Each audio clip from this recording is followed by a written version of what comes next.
Okay, good evening, everyone, and welcome and thank you for joining us this evening for the 2025 budget consultation.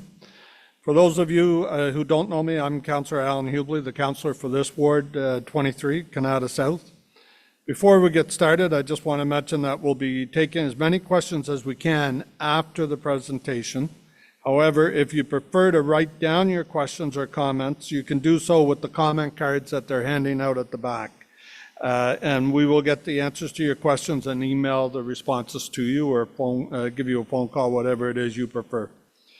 You can also send in your questions or comments to your ward councillor. Tonight we have Councillor Kathy Curry from Canada North and Councillor Glenn Gower from Stittsville with us as well. We'll get started here now. I'd like to pass the microphone over to my council colleague, Councillor Curry, to say a few words. Thanks, Councillor Hubley. Just big thank you to everybody who's here. Saw some of you last night out at the other consultation, or the other information evening, I should say, last night. Thank you all for coming out 2 nights in a row.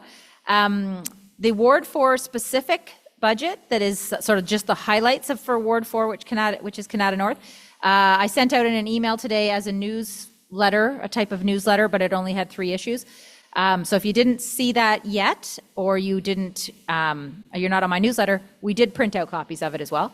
So you can get a copy of that. Andrew's at the back there and has copies if you want to ask any questions specific to Canada North. But anyway, thank you very much for coming to this, and I look forward to your questions. And now I'll pass this over to Councillor Gower from Stittsville.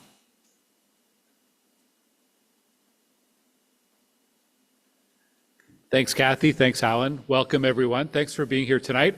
I'm Glenn Gower. I am the City Councillor for Stittsville, and I also chair the Transit Commission. And we had our Transit Commission budget meeting yesterday, and one of the areas of our budget that has had the most interest for a number of reasons, but we're right in the middle of budget season here. So this is a good time for tonight's meeting. We'll be debating the final budget in about 2 weeks' time, 2 weeks from tomorrow at City Council. And as we go through our committee process and as we get towards that final day, we're getting a lot of feedback from residents. And I think we've seen areas where we have been able to make some adjustments and trying to listen to resident feedback and see where we can refine that budget even more. So looking forward to your questions and comments tonight as we go. Thanks for being here.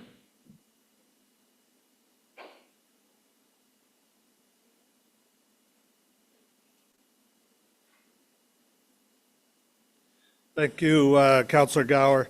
I'd also like to introduce the city staff that we have here tonight to do the presentation and also to help answer questions. We're very fortunate to have with us tonight Cyril Rogers, the General Manager and Chief Financial Officer with the Finance and Corporate Services Department. Thank you, Cyril, for being with us tonight. Also, we have Sarah Brown, Kate Todd, and Pat Blanchard, who are also with Finance, and they'll be here tonight. The meeting is being live streamed for anyone who couldn't make it this evening, so welcome to those of you watching from home. We will be answering questions after the presentation is completed, and we've also blocked off some time towards the end of the meeting to answer questions from folks that are watching online. For those of you who are doing so, please write down your questions or comments in the chat function of the app, and we'll get to as many of those questions as we can tonight. And again, please feel free to email in your questions to your respective councillor, and we'll get you a response. I think that covers everything. So now, Sarah, if it's okay, I'll turn it over to you.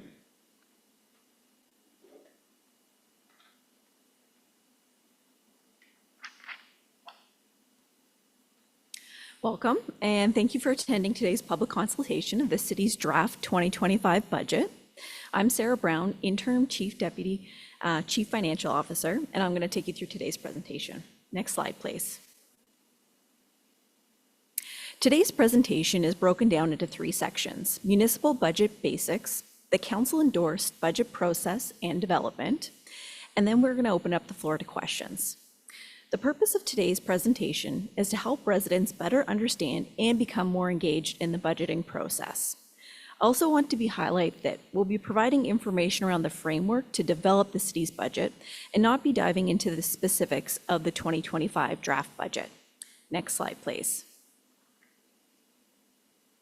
So diving into municipal budget basics, we're going to cover off the requirement for the city to have a balanced budget under the Municipal Act and what that means, the differences between an operating and capital budget, what funding sources we have available, the city's various budgets and tax levies, and other sources of revenue such as user fees and charges. Next slide, please. Every year, the City of Ottawa produces a municipal budget. The budget is one of the most important documents the city produces and is the blueprint that defines how resources are collected and allocated. Unlike our federal and provincial counterparts who can budget for a deficit, the Ontario Municipal Act requires all municipalities to balance their budget each year. This means that expenditures must equal revenues, or simply put, money going out must equal money coming in when building and adopting the overall budget. To balance the budget, we can use different levers, such as increasing revenues through property taxes or user fees, and decrease or manage expenses by finding efficiencies to provide better value for money for those same services. Next slide, please. Starting off on the left-hand side, the $5 billion operating budget covers the ongoing day-to-day expenses the city incurs to deliver programs and services to residents and maintain our infrastructure. A few examples of our operating budget include the cost to deliver winter operations, including snow removal, road maintenance such as pothole repair, park maintenance, including grass cutting, emergency services such as fire and paramedics, facility and building maintenance cost, all our utility and fuel consumption, materials and supplies used, and of course, staff salaries. If we compare this to personal budgeting, this is equivalent to spending on things like groceries, clothing, water, and hydro. Now switching over to the right-hand side, the capital budget provides for the acquisition of new or existing infrastructure that has a benefit of greater than 1 year. The capital budget excludes the operating cost of these assets, since this forms part of the operating budget. The capital budget is developed in accordance with the various council-approved documents, including the Transportation Master Plan, the Infrastructure Master Plan, the Development Charges Background Study, and the various other long-range financial plans. A few examples of the capital budget include road paving and resurfacing, new sidewalks and bike lanes, the purchase of buses and snowplows, new recreation and community centers, play structures and parks, libraries and arenas. Next slide, please. I would like to highlight that the following chart shows the 2024 budget funding sources, which are relatively in line with the draft 2025 budget. So starting off on the left-hand side, 50% of the funding sources for the operating budget comes from annual property taxes and payment in lieu of taxes, which are essentially property taxes on federal government buildings. The remaining 50% comes from user fees and charges, including your water bill, transit fares, or fees at our recreational facilities for things like swimming and skating lessons. And the remainder comes from provincial and federal funding. These are largely for social service programs the city delivers on behalf of the province and includes a portion of our paramedic services. Moving over to the right-hand side, the capital budget funding sources, which pay for our infrastructure, including new roads, buildings, and sidewalks, is made up approximately half from reserves. This is actually 42% in 2025. This is similar to a homeowner who would set aside savings for a number of years to do a renovation in the future, and then drawing on those savings to complete that renovation. At the city, we have various restricted reserves for certain uses. An example of a reserve we have set up exclusively is for water, wastewater, and stormwater. So the money that is contributed into that reserve can only be used to pay for water infrastructure. We then have about a fourth of the funding sources from debt, or 36% in 2025. This is similar to a homeowner taking out a mortgage to purchase a new home or accessing a line of credit to complete a renovation or upgrade on their home. In Ontario, municipalities can issue long-term debt to fund capital projects. However, as per the Municipal Act, they cannot commit more than 25% of the total owned sources of revenues. The city's fiscal framework then furthers this debt limit to 7.5%. Finally, the remaining funding sources comes from development charges, which is closer to 18% in 2025. These are charges paid by developers when constructing a new subdivision or homes. A portion of that charge is then allocated into account to pay for the infrastructure required by those new subdivisions, including roads, parks, water, and wastewater infrastructure. Next slide, please. The city has 3 separate tax levies which form part of your property tax bill: the citywide tax levy, the transit levy, and the police services levy. You can see how this is broken down on the second page of your property tax bill. The citywide tax levy funds things like winter operations and recreational programs, whereas the transit and police services levy must be used exclusively to support those services. The fourth component is our rate-supported budget, which is our water, wastewater, and stormwater user fees.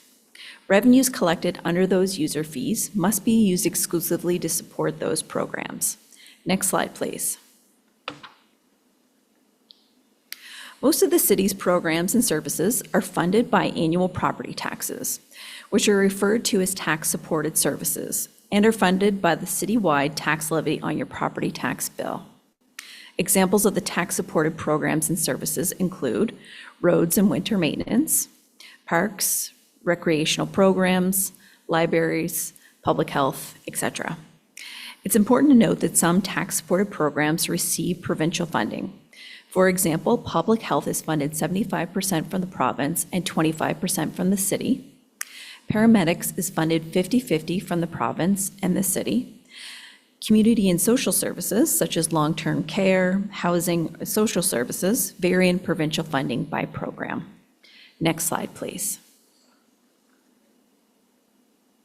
For the transit services budget, the council-endorsed city fiscal framework states the transit fares recover 55% of the operating cost, and the remaining 45% comes from the transit tax levy. Transit services also receives funding through provincial and federal gas tax.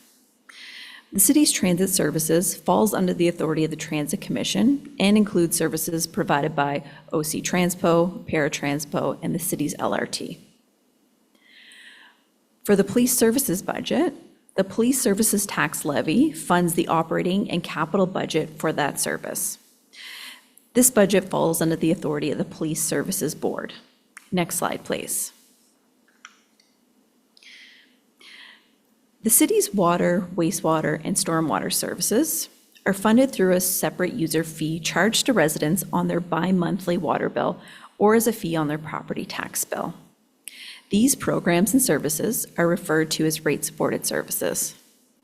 These are also very capital-intensive programs, with a lot of the infrastructure being underground, making it much more expensive to repair and install. Therefore, a large portion of these revenues is directed towards the capital program for the service area. Examples of the rate-supported programs and services include drinking water purification, delivery of clean water, collection and treatment of wastewater, stormwater management, and water meter installation. The budget for the city's rate-supported services falls under the authority of the Environment and Climate Change Committee and is also directed by the council-approved rate long-range financial plan. Next slide, please. The Municipal Act allows for municipalities to impose fees and charges to cover the cost of delivering those services. Revenues generated are used to offset the cost of providing the good or service. Examples of user fees and charges include transit fares, recreational program fees, facility and arena rentals, building and parking permits, etc. Next slide, please. Moving on to Section 2, Budget Process and Development, we'll cover off the budget process and how the budget is developed, the committee and budget book structure, 2025 budget enhancements, the term of council priorities, and the 2025 budget meeting schedule. It's important to note that the budget isn't a one-time event each year and occurs year-round by way of legislative reports and directions received from council. Residents also have the opportunity to provide feedback through their respective councillors at various committees throughout the year. Next slide, please. This slide provides a high-level overview of the formal budget process, beginning with public engagements, which were kicked off in July. Then the budget directions were endorsed and approved by council on September 18th. This provided direction to complete building the detailed budget that was tabled on November 13th. Following that, each respective committee budget will rise to that committee for deliberations. Finally, on December 11th, the 2025 budget is adopted. Next slide, please. To recap, the following budget directions were approved by council on September 18th. A tax levy increase of 2.9% for all city services, excluding transit. Combined the rate program, which includes water, wastewater, and stormwater, increase of 4.4%. User fees and charges increased to allow for cost recovery as per the Municipal Act. We also factored in any additional revenue sources or efficiencies found through the service review framework endorsed by this term of council. For transit, the direction provided a tax levy range, and for the long-range financial plan working group to propose a recommended strategy while looking at the various levers available. These levers will be implemented to solve the immediate financial pressures as staff continue to work on the long-term solutions. The draft 2025 transit budget was tabled with an 80% ridership projection.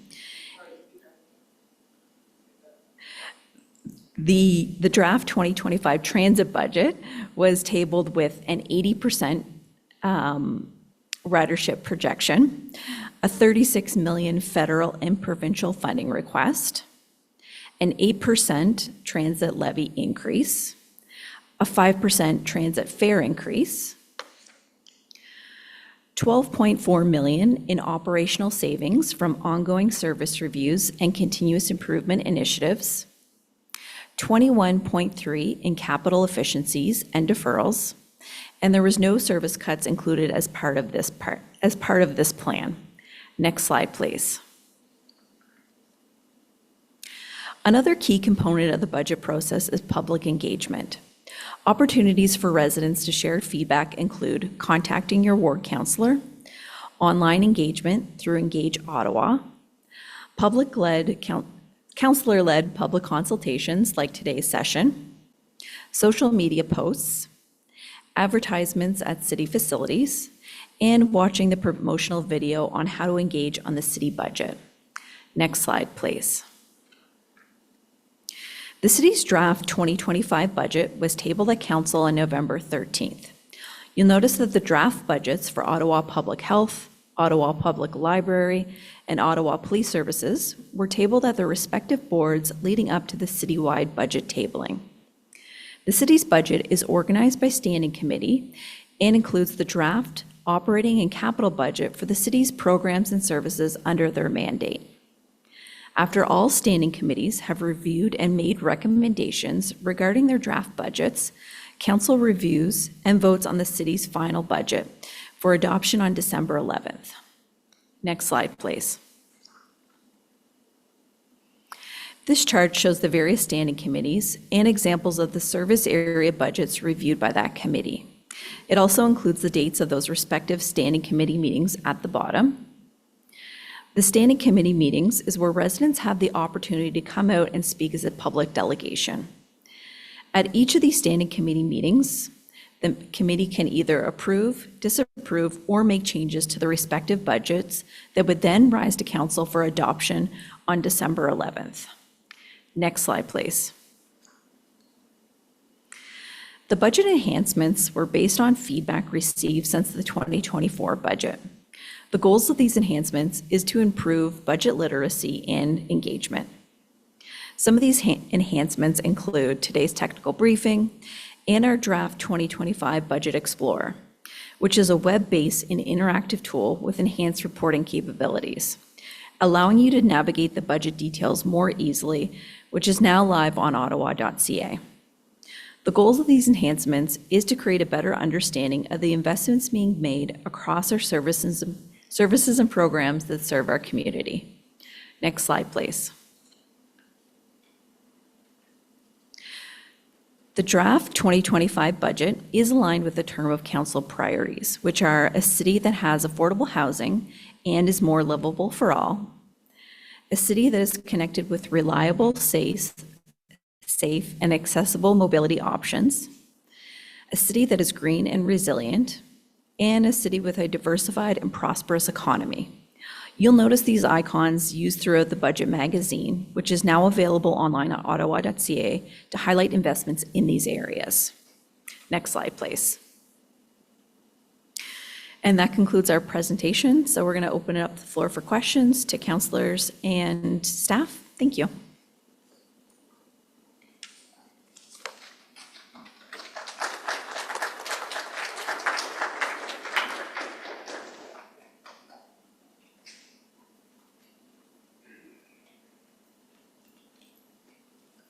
Okay, thank you very much, Sarah. If everyone's ready, we'll get right into the questions. So there's a microphone up here if you want to come up, and we'll do our best to answer your questions. And remember, online, just put your questions into the chat function, and we will get to those as well. Go ahead. Quick question on sidewalks. Currently, right throughout the city, the sidewalks are in horrific shape. Under the Ottawa pedestrian plan, which is a capital project, they're building new sidewalks.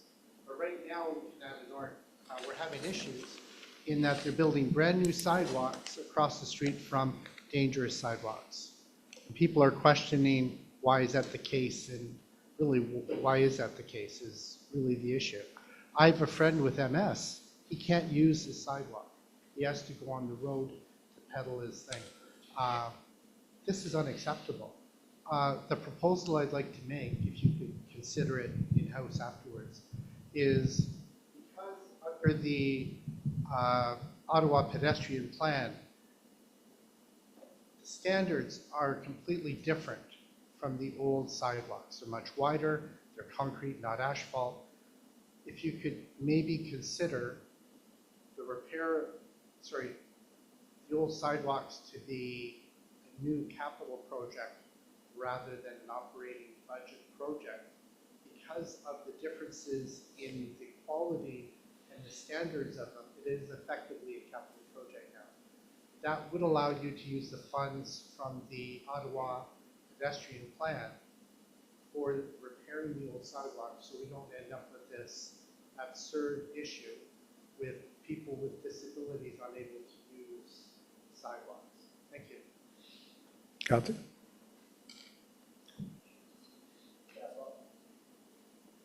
Click on the link, sir. Right at the bottom. One click. Is it on? Can you hear me now? No? I'll turn it right. Is it on? Yeah, it's on. Can you hear me in the back? Good? Okay. Yeah, so a couple of things there. So there's a couple of components in new growth sidewalks, new growth infrastructure. That is somewhat directed by DC, development charges. So that's one stream of funding that we use there. On the life cycle renewal side of the equation, we're coming back in 2025 with updated long-range financial plans and life cycle investments. What I can say in this term of council, sidewalks has been one of the priorities. And in this budget, in the last two budgets, and the next budget, we will invest an incremental $10 million towards sidewalk renewal. So we've continued to increase more in the sidewalks, specifically for the renewal of existing. So we shifted the focus to also consider that renewal as opposed to just focusing on growth. So again, there's been many, many more investments in sidewalks. And when we come back with the long-range financial plans in June of 2025, there'll be another updated 10-year plan in terms of investments in all infrastructure, including sidewalks. And just as a very specific comment, thanks a lot, Cliff, for that. You saw the new sidewalks went into Varley and Leacock this year, and then new sidewalks all along Halton Terrace. And the next advocacy I have done is for Allenby and the sidewalks all along Allenby. I'm not sure if that's where you're talking about because the Allenby sidewalks are in such bad shape, but it's more than that. It's Brady, it's all through Morgan's Grant. So I walked with the city manager, top person at the city, and she saw them. And so if you look at the Ward 4 budget, there are monies for pathway replacements and sidewalks. So, I will be keeping you posted for sure on that. But one of the things we are trying to do at the same time is complete where there are missing links. So there's sort of a number of competing priorities where all of a sudden a sidewalk will end and then there's nowhere else to go. So we try to fill up those gaps at the same time, and there's only so much budget. But 100% I have as I think you saw, I walked all the sidewalks and made lists of the worst ones, and that was in my budget ask, and we have money in the Canada North budget for sidewalks. But know that I advocate for different ones every year. So soon we will get those done. Next question, maybe? Hi. Susan Jones. I'm in Alan Hubley's area, and I want to thank Sarah Brown for her presentation. And it's a huge topic, and trying to get through it all and help people who are unfamiliar with some of the terms is helpful. And so I asked this question based on my need for clarity, because I didn't feel that this information came out in a clear way. We have many speeding cameras now in our areas, and where does the money for speeding go? Because I've read in the newspaper, oh my God, we're collecting the most amount of money for these speeders, and where does that money go? So in 2021, 2022 timeframe, Council approved what we refer to as a Road Safety Action Plan. And basically that policy, that direction from Council was endorsed, and all the revenue that comes from the speed enforcement cameras is dedicated exclusively back into the road safety initiatives. So that would be the net funding. So there's a cost to deliver that program, and then all that net revenue goes into the Road Safety Action Plan. If you refer to the Transportation Committee book and you go to the capital details, you'll see a significant program there to the tune of probably around $20+ million for 2025, and that covers a variety of different road safety initiatives.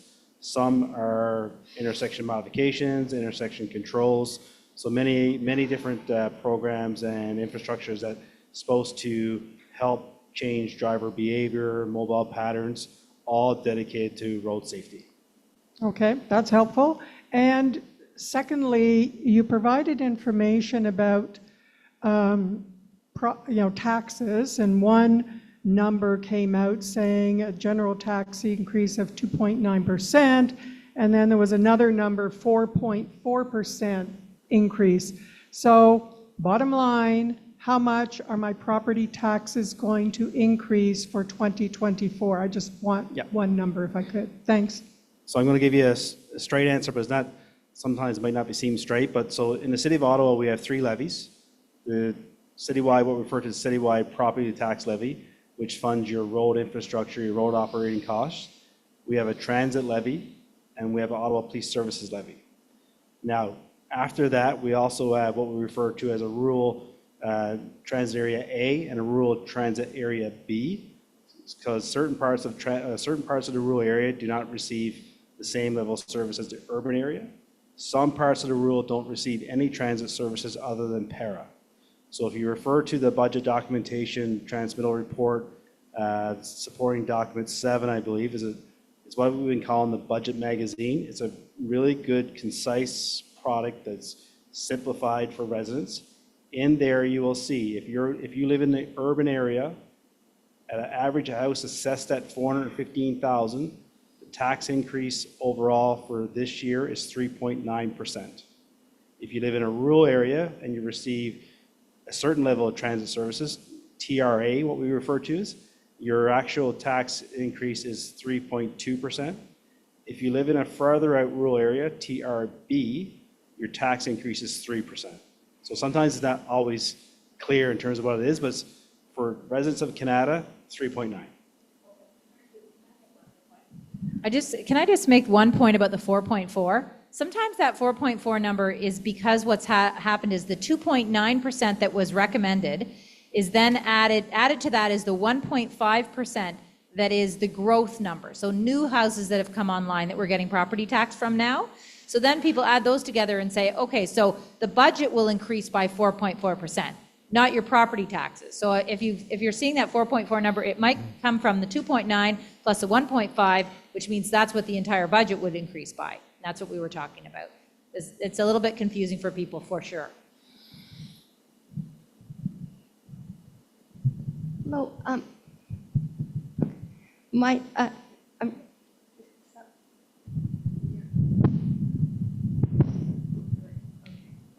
my name is Teresa Peluso, and I'm from Ward 4. I have a few questions. So I think my first one was probably answered. So I understand the rate of inflation in 2023 was about 3.9, and I know that we hate to pay more property tax than we need to, but at the same time we also enjoy the level of service we've got, and we don't want that to be cut back. So I just want to make sure, and I know that there's just so many efficiencies you can find, and at some point, if you're really gung-ho about keeping it at 2.5 or whatever, something's got to give. So you're going to lose services like less transit or less snow clearing or whatever. So I'm just wanting to make sure that so it sounds like there's a different tax rate depending on where you live in the City of Ottawa. So are you managing, are the taxes proportionate to the rate of inflation because as salaries go up, cost of equipment goes up, et cetera?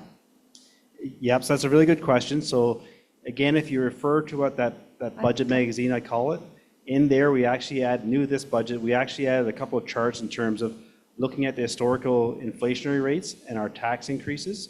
And over time, we're pretty much right on the mark for inflation. Now, what I will also say is we get a lot of questions at committee and council in terms of inflationary impacts on municipal services. About 48 to 52% of our services, our overall budget is related to personnel costs. We are a very heavy service type industry, so our staff cost is one of our main drivers. We've been able to manage that cost through collective bargaining agreements that were in place. So we've had good collective bargaining negotiations prior to the pandemic where we had good rates at 2%, 1.8% salary increases. So we've been able to keep our inflationary pressures down. Another big ticket item in our costs is fuel. So diesel fuel for the buses, for heavy equipment, solid waste, garbage collection, blah, blah, blah. We actually, in our treasury team, and my treasury team, we actually edge our contracts. And what that means is we go out to market and we buy contracts on set locked in prices of fuel. So if you go around the corner, the price of diesel right now is probably around $1.60 and change at the pump. Right now in 2024, we're paying about $1.36. So when you look at your main drivers for inflation, it's typically groceries. We don't buy a lot of groceries at the city. We do invest over $5 million a year to food security, but we don't buy a lot of groceries for normal services. And fuel is a big driver on inflation. So through our hedging contracts, that's two different strategies that we're able to maintain that below inflationary impact. I see. Okay. And another issue that is very near and dear to my heart is the environment, as Councillor Curry knows. So I just see what was it? You want a green and resilient Ottawa. But all I can find in the budget is we're going to plant a lot more trees. But there's so much more to it than that. I mean, for example, like with stormwater management, a lot of it is done by nature. So if you have wetlands and woodlands and green space, that absorbs a lot of the runoff. And so you don't have to do as much treating, like when it gets into the sewer management system. And the thing is with buildings, you don't have to spend as much money to heat them if you've got high performance development buildings. So I don't really see any mention of that there. And there's so much more you can do, but it's just trees, which I love trees, but there's more to it than that. Thank you. I agree, there's a lot more we can do. I wanted to start off because I know in transit, OC Transpo is probably driving one of the most impactful climate change initiatives right now, which is LRT. So the electric LRT, which has replaced a lot of crosstown bus diesel traffic, but also the electrification of our bus fleet. So over the next 12 to 15 years, we will see all of our buses converted over to zero emission buses, which is a huge impact. Cyril, you probably have more highlights from more of a global level. Yeah, and again, so in our budget, I always like to tout our budget because I think we're probably one of the most detailed budgets out there in any public sector. I'll challenge anyone that challenges me on that. New last year, and now again this year, in our budget documents, what we've been able to do is align every capital investment to an impact of climate change. Okay. So in this budget, in the transmittal report and that budget magazine, there's a little table that it shows that this budget includes about $375 million worth of investments towards climate change. Different levels of impact, but Councillor Gower has highlighted transit, so it's just over $305 million in this budget for the conversion of diesel buses to electric buses. We also have an annual program of $2 million a year where we have rural acquisition of land. So again, we buy land across the city, specifically in the rural area, to preserve wetlands, trees, etc. On normal municipal fleets, that's what we refer to, the normal white trucks and the heavy equipment that you see driving around. That's within my department as well. So our process is basically whenever we buy a new vehicle for the city, the first option has got to be electric. If that electric vehicle cannot perform the operation, we go to hybrid. If that vehicle can't perform the operation, then we got to go to diesel. There's no heavy equipment electric snowplow on the market. So sometimes we're refined or restricted by the market technology, but climate change is a priority of the city, and this is the most significant investment in the budget for climate change to date for the city at $375 million. We also need battery energy storage systems because, that way you can use energy when it's like at a rate at a low rate and so on. So I think we definitely need more of those in the city. So we need to provide sources of energy for all of this. And so this will be my last question. Can I just make one other comment Yeah, on sure. energy though too, Teresa? Thanks so much for this topic. So I mean, there's a pretty significant project in the city that people don't talk about a lot, but the heat from our wastewater, the heat from our sewers is all part of a district energy model that's downtown Ottawa, that's Hydro Ottawa is involved in. And there's another, in terms of being a resilient community, right? Where, if we do have storms, we also have to be able to recover from them quickly. But the other model is in the Canada North Tech Park, where they're looking at a district energy model as well, which will include much more solar. But the battery energy storage system, I'm glad you said that, and I absolutely want to talk about that with you later on. Okay, all right. And then the last thing is, I'm really pleased to hear about the electrification of your bus fleet and so on. But we also need to really prioritize alternatives. So public transit where possible. So no more road widening. Just put as much money as you can into alternate modes of transportation, because even electric cars, like that's, extra material and so on. And it's just wear and tear on the roads and so on. So we need to think differently. Okay.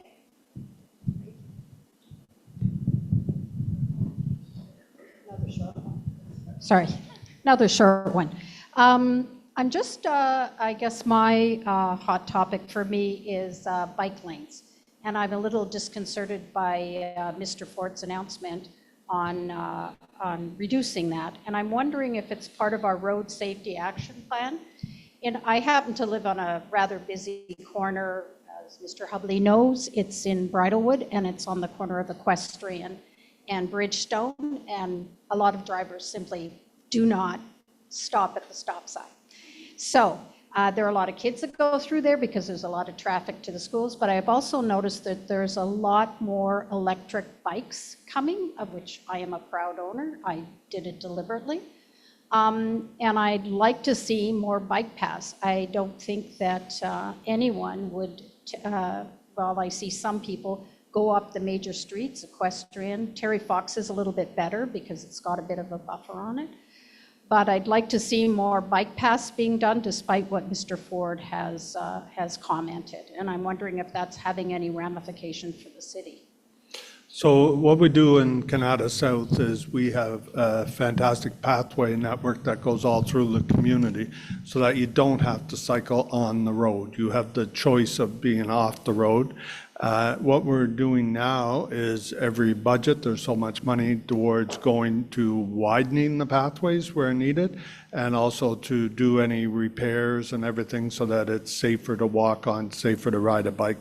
But that's our network in Canada is the pathways. You can get, pick any point A to point B. You can get there faster on those pathways than you can if you decided to cycle on a street. So I'm very aware of the bike path network, but just a simple thing of going from my house to Loblaws Superstore isn't always possible on the bike paths during the winter, although I do recognize that you asphalted under the hydro lines, so that might be better. But kids don't do that. Kids ride on the road, and I just like to see the roads that more safety be considered when you're doing the roads, that there are bike paths provided. Well, one of the things we did on the road near you, late last year, I think it was, we put in an extra stop sign to help slow the speed of the traffic on the road to make it safer. If I can add, because I've talked to the mayor and our transportation chair on this, Councillor Tierney. So one nuance is the premier is talking about issues where you're removing an existing lane of traffic and replacing that with bike lanes. There may be a few plans for that in the longer term in the city, but it wouldn't preclude us at all from, when we're rebuilding a road or building a new road, having a bike path on the side of the road or bike lanes on it. It's more about removal. But even with removal, where we do have plans, it's not that they're prohibited by the province, but that we're going to have to apply to them. Now, I think it's an extra load of bureaucracy that we don't need. But the answer from the province isn't an absolute no. It's the cities are going to have to make their case for that. I don't know what that process will look like, and it'll probably add some time and some costs. But I hope that where it does make sense, that we'll be able to move forward. Go ahead. Hi, my name is Greg Weatherden. Thank you for the presentation this evening. It was informative. Question I have is regarding cost reduction. There's lots of talk about where we spend money as a city and the councillors and public works, et cetera. Is there a target for cost reductions? I know there's been a $52 million savings found recently, but that's 1% of a $5 billion budget. That's a rounding error. It's really not a serious attempt. I get it. Everybody's in good faith, but that's not a big number when you're talking $5 billion. I mean, something, as we all pay taxes here, and it's a continual annual event that it's going to increase. There's never been a decrease in any municipality that I've lived in across this country. It's an ongoing event, but I never hear about the efforts. I always hear about the new services or how we're improving services, but never on a cost reduction basis. Does the city have a target, 10%, 8%? So the short answer is no, and I'll explain why, and I support not having a target. The reality is, once this budget is adopted in these 3 years, 2023, 24, 25, there will be $207 million worth of efficiencies funneled through the budget in 3 years. That's equivalent to about 10.5% property tax levy that we did not have to implement. So we've foregone over 10% levy in 3 years alone. Prior to that, from amalgamation to 2021 timeframe, the city achieved $566 million worth of savings. That plus the $200 million that you've seen in the last 3 years, we're getting close to $1 billion. When you look at the overall— Can I challenge that comment? Because on your website, it says from 2001 to current, it's a 500 million savings. So the website's not 700. The website is probably not updated for this term of council number. The other thing you need to look at, from the $5 billion budget, there's many restrictions. If you go back to, I think it was slide 6, and we showed that pie chart, there's over $900 million that's exclusively flowed from the province to the community social services budget. So long-term care, employment, social services, housing, childcare. So that's 900 million of the 5 billion, so almost a billion, that's exclusively to support downloaded programs from the province. So when you layer in all the other some of the other municipal type services, comparing to your true 5 billion, it's not a true comparison. So if you compare it just to tax services, the key number is that 10+% tax levy foregone or saved in 3 years in the past 3 years in this term of council. Okay, statistics can be made to say anything. A 10% reduction or savings in tax levy, but on a cost basis, if now the number's 4 billion instead of 5 billion because it's 900, that's still not a significant amount of money. If you were looking at this from an operation standpoint, forget the social services, it's a business. And when times are tough or challenges are faced, there's cuts that need to be made or savings. And let's face it, a lot of urban legends about the waste at any government level, but some of that is true. How hard are we looking at reducing that? We have great services, not questioning that. Some of it's overkill. I'd be honest, in Ward 4, I've seen snowplows go down the road, sparks flying off, and I'm going, what are they doing out here? There was no snow, but they're down, the blades are down, and if you know anything about the cost of replacing the edges on those plows, it's expensive. But those types of things need to be addressed. As a citizen of the community, I look at this stuff, and same as OC Transport, we continually spend money on a service. Yes, it's widely used, not as much as it used to be, but right now we can't afford.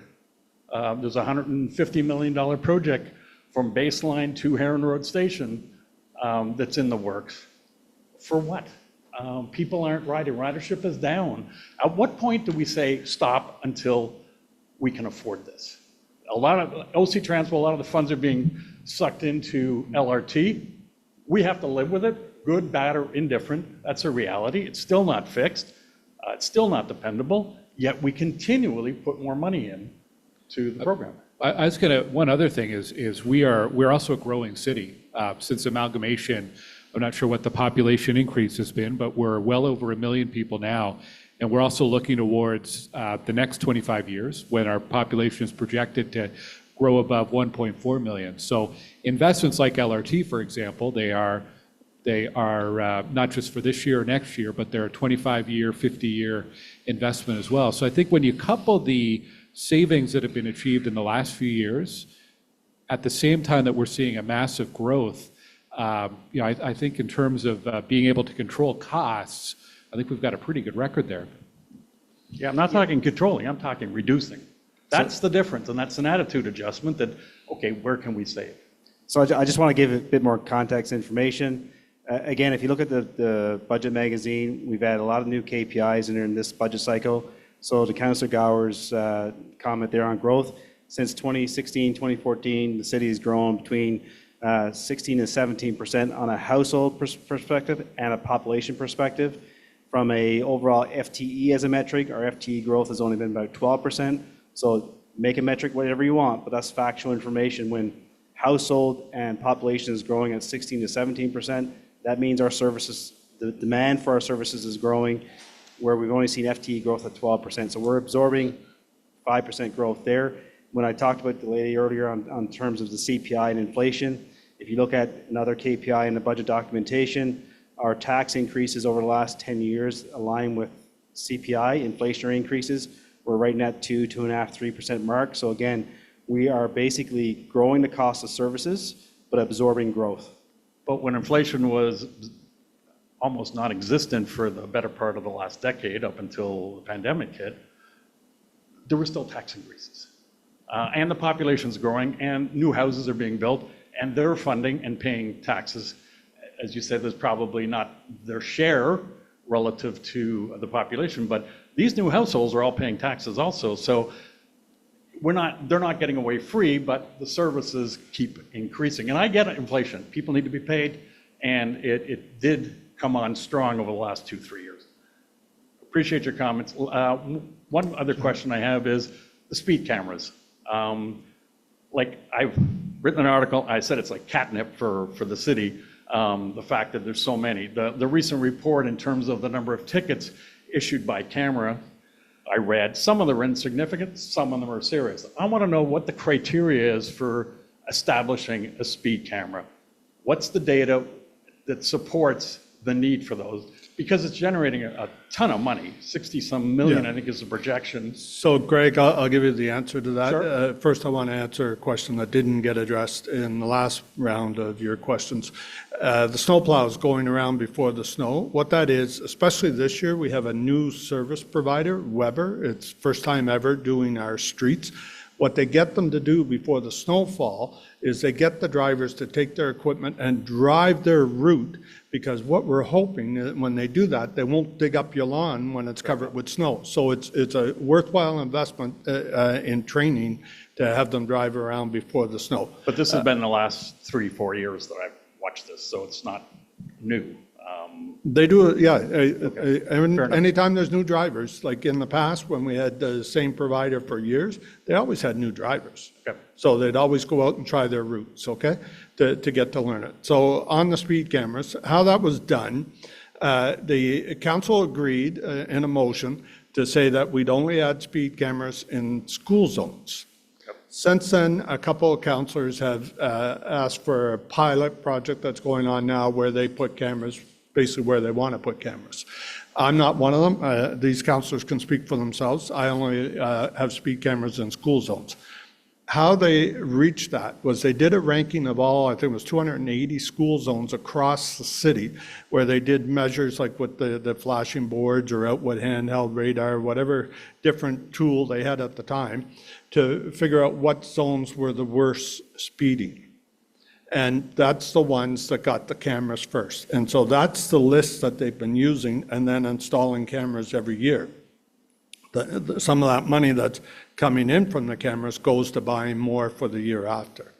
What I find, and you mentioned that yourself in the list, I think I have 5 in my area. Some of them aren't generating much money at all. But before the camera was there, I know one street, Abbey Hill, for example, by the high school, there was 68 tickets issued in 1 month. So there's a lot of speeding going on there, which is probably why it was reported and the metrics were there for the camera. But since the photo radar has been put in, there's been very few charges laid. So it means it's doing what we want it to do. Like, I'd be happy if nobody got a ticket from that everybody just did the speed limit in a school zone. If you just follow the speed limit, then nobody's going to get a ticket. Problem is, some people don't. And I appreciate that. And I guess my comment in terms of the statistics, so fair, we said we targeted schools, but how many accidents or how many injuries or how many situations happened in those school zones that warranted some severe measure? I mean, I know, and you all know. I invite you to go to a school zone when school's letting out or going in, and you'll come away with a whole new opinion. I've seen crossing guards get bumped by the cars. Okay, and that's People what will I'm talking bump them about. I with the haven't- mirrors. I There's haven't seen all any of that ki- You should supported go data. out and see that, and then we'll carry on But that is conversation. it sufficient to support 69 cameras? Absolutely. We've got to stop the speeding and the kind of things that we're seeing in school zones. Absolutely. I'm- Not bending on that.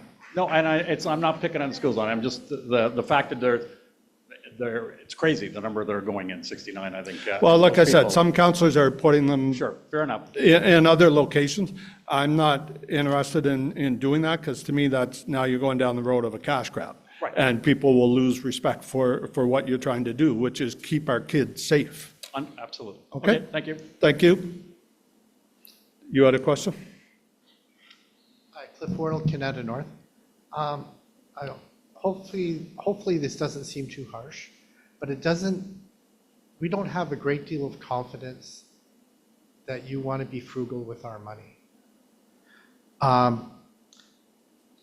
Sorry, Kathy, but the tunnel that's going from the Crazy Horse to Diamond Storage, that's $24 million. That was initiated in 1995 when Marion Wilkinson was mayor of Canada. And somehow or other, it's percolated through. And now it's going to be a project awarded next year. But there's no reason for it, really. They've created a reason for it, saying it'll be easier for OC Transpo, but does a 5-minute difference in time for several buses worth that 24 million and that 2.5-year I project. think there was a public meeting this week, wasn't there, not, Yesterday. on that issue? Yeah. But So the- that's not really part of this No, budget discussion? no, I it's a- invite it's you a- to work with your counselor on that, because is there another meeting coming up on that as well? It's a But done as you deal. said, it's been around since 1995. I remember when that first came Right, up. it's a yeah. done deal, apparently, and we can't turn it back. But it's, for our community, it's a symbol of waste. And it's a symbol that you don't care about our money. It's $24 million that could be better spent elsewhere. We're seeing 85 people last year hired by the city. In my old job, we used to estimate how much it cost per individual, 200 grand per person, when you factor in all of the extra employment taxes. So that's the rule I've always gone by, 200K per person. That's $35 million. Sorry, $17 million last year. We're up to about 100 this year.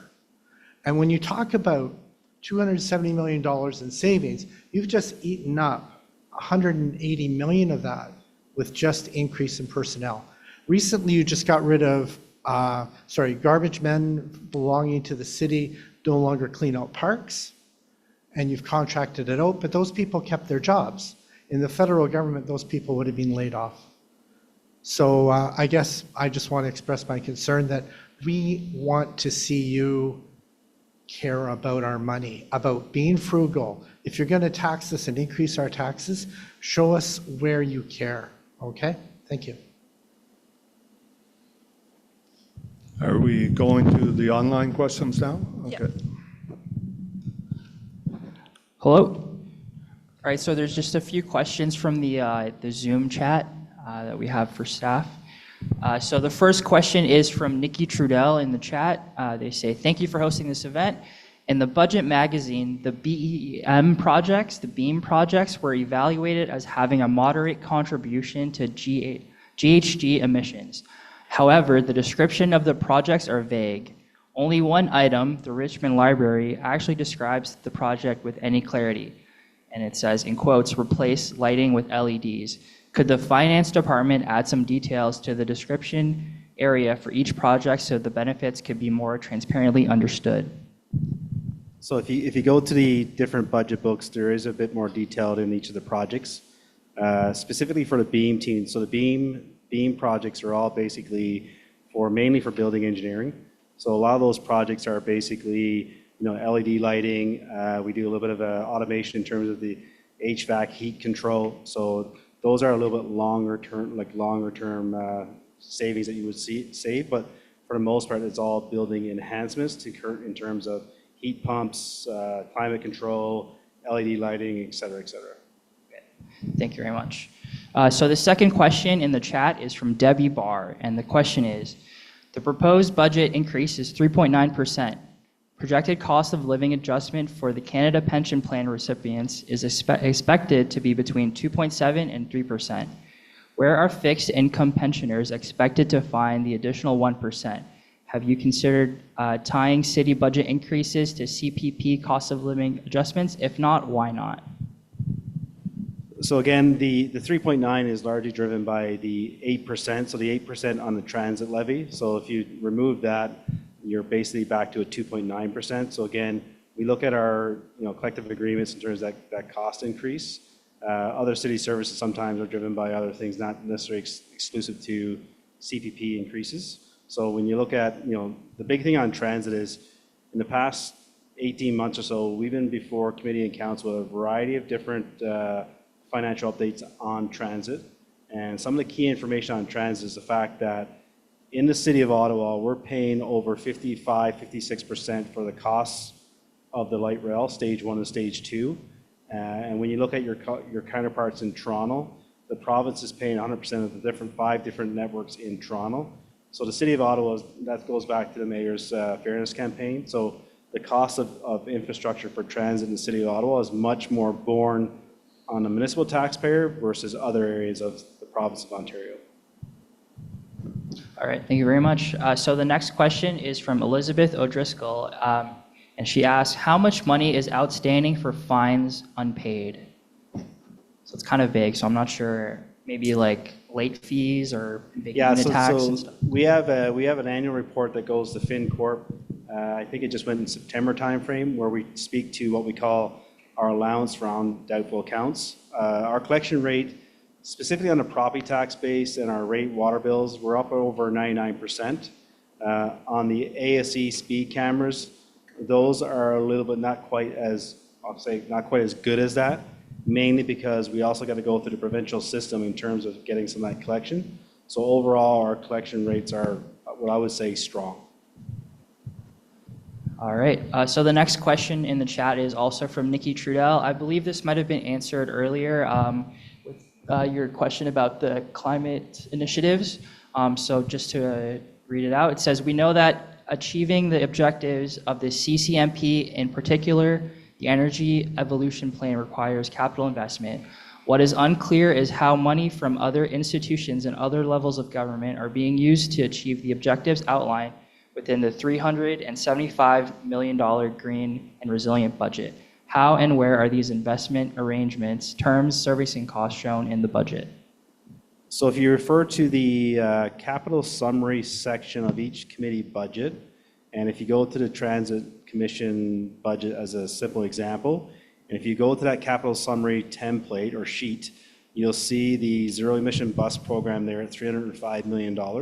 And across the top of that, we define how much of that money is tax money, development charge money, revenue from provincial or federal governments. And that's where you see where there's any potential provincial or federal funding coming through, if it relates to that project. Awesome, thank you. All right, so this is the last section of questions, but this resident has 3 separate in one chat. So this is from Tatu Tucker.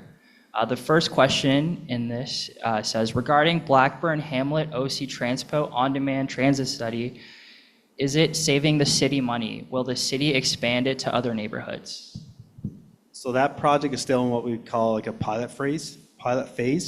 I think we're planning on coming back in later in 2025 with an update on the status of that pilot project. So too early to say the benefits because it's still in a pilot phase. Awesome. The second question is, will the city lay off through attrition bus drivers once the LRT Line 2 comes in effect? When will the line be open? So every year, obviously, we look at staffing requirements. So as new lines come on and depending on the shift in terms of the bus network changes, we kind of factor in requirements at that stage. Perfect, thank you. And the final question in this chat says, with the police budget increase, will residents be able to call 911 without being directed to the automated system? So again, in this budget, I think there's 50 new members for OPS. Again, as part of the OPS stabilization plan, coming out of the pandemic, coming out of the convoy, coming out of the merit of different protests that we've seen across the city. This is part of the Chief and Ottawa Police Services Board in terms of their stabilization plan. So again, this is a multi-year plan where they're adding more resources to kind of address the demand that's being put onto the service. Okay, thank you for the online questions. We've got one more we'll do here in the audience. So go ahead with your question. So good evening. I'd like to take this opportunity to thank the councillors, especially Kathy Perry and Alan Hubley, who's our ward councillor. This has been great. You've presented a lot of good information. We've got a lot of good questions. But I have a question on transit, and it relates to the LRT. The question is very simple. Have we got a handle on LRT and the way forward? Have we fixed our problems with LRT so that we're not surprised by things? What's your confidence level? I can start. Maybe my colleagues will want to add a bit. Have we solved all the problems? I would not sit here tonight and say everything is solved. Given the number of issues we've had with LRT over the last 5 years, I would say we're in a much better place today than we were a year ago, and we are miles ahead of where we were 4 or 5 years ago when it first launched. And how do I measure that? Well, one is in the overall reliability stats for the current train, which OC Transpo shares with our Transit Commission on a monthly basis.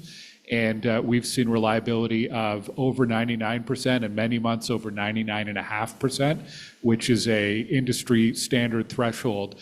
We're now achieving a higher rate of reliability than many train-based light rail transit systems in North America, so that's good. In terms of a longer-term sustainable solution that would give us the confidence that we aren't going to be running into issues a year from now, 5 years from now, 10 years from now, we have made a lot of progress with the partners with our RTG and Alstom in terms of having a sustainable solution. I don't think we're entirely at the point where we're satisfied, but it's something that we are working on with the partners and that they have made a lot of progress in terms of implementing short-term fixes and working on a longer-term solution. The other one is we are very close to launching Line 2 and Line 4 to the south end. And the process that OC Transpo and the TNext construction partners have taken to test that system leading up to launch has been night and day compared to line 1. And it'll also inform how we do the testing for Line 1 to the east end next year and then Line 1 to the west end in the future. So we're in a much, much better place now than we were previously. I have a lot of confidence in the people in charge at OC Transpo and the work that they've been doing with RTG to make sure that that the issues we've been facing are behind us, right? The worst is behind us, and I hope we can look back soon and say, we've turned a corner and we're going in the right direction on it. And David, just in terms of, that was kind of a big, broad topic in your question. So there is, as we always say, somewhat of a hole in our transit budget, right? And a lot of it is because, we had a pandemic in the middle of the whole project and costs went up and everything else. So, which means that when we are all sort of in Canada here hoping we might get stage 3, so that we can continue on and it doesn't end at Moody Drive, I don't think we have a plan for that yet. First, I think what we're trying to do, and the mayor's got his Fairness for Ottawa campaign, he's trying to get more funding, specifically from the provincial government, really because they fund Toronto's transit service, right? And they don't fund ours, making the argument that we are a regional transit system, just like Toronto, because look at how big we are, right? And you hear the Premier really saying that everywhere he goes now. Did everybody realize that, inside of Ottawa's geography, you can fit Toronto, Montreal, and Vancouver, and Edmonton, and and he keeps making that point. There's 5 cities worth of land in Ottawa, and yet he hadn't really thought of us as being a regional transit service like Toronto. So if the mayor is successful and we get more funding for operational dollars, for capital like Toronto does, then I think we'll have a better plan as to what we're going to do next. But right now we're somewhat stressed and waiting on that. So, but I mean, as Glenn said, like the permanent fix for the wheel axle with the nut pinning solution as a temporary one, we hear a lot about. It's been successful, but they don't have a permanent solution. But the one they've come up with as a temporary one is working. Thank you very much, and all the hard work you guys have been doing. It's great. Thank you, David, so much. Okay, folks, then that's all the time we have for this evening. Thank you to my council colleagues for coming out, city staff, and of course for all of the residents that joined us either online or in person tonight. Thank you for coming. Please remember you can send your questions to either whoever your ward councillor is by email or give us a call, and we will get you your answers. So thank you very much and have a great evening.